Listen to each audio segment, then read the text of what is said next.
Hello student, I am your teacher for this question. Question says, a body M1 of mass 10 kg is placed on a smooth horizontal table. It is connected to a string which passes over a frictionless pulley and carries on the other end a body M2 of mass 5 kg. What acceleration will be produced in the bodies when the nail fixed on the table is removed? What will be the tension in the string during the motion of bodies? But when the bodies stop? Given that mass M1 is equal to 10 kg, M2 is equal to 5 kg, we have to find acceleration A and tension T. इसके लिए formula use करेंगे net force is equal to mass into acceleration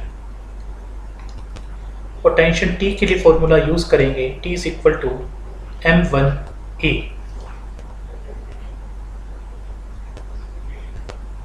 given data की value put करते हैं तो इस system की बात करें m1 और m2 मास को लेकर तो m1 और m2 मास सेम एक्सीलेशन से मोशन करेंगे m1 और m2 इनटू में a इज इक्वल टू यहाँ ड्राइविंग फोर्स है m2g तो यहाँ लिखेंगे m2g then a is equal to 3.27 metre per second square. Then acceleration of bodies a is equal to 3.27 metre per second square.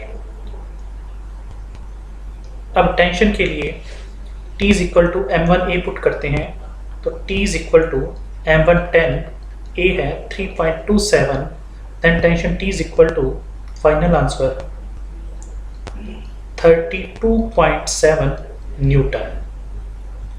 Last condition है what when the body stop.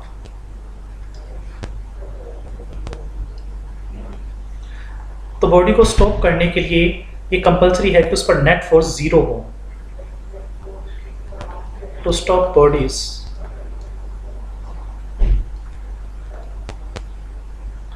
Net force zero, force is equal to zero. इस condition में जो new tension होगी string में वो m2g के equal होगी।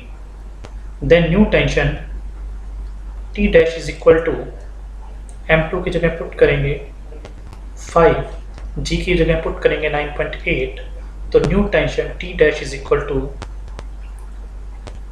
49 newton. इस कंडीशन में यदि इतनी टेंशन दी गई है तो बॉडी स्टॉप होगी। So that is the explanation for this question. Thank you.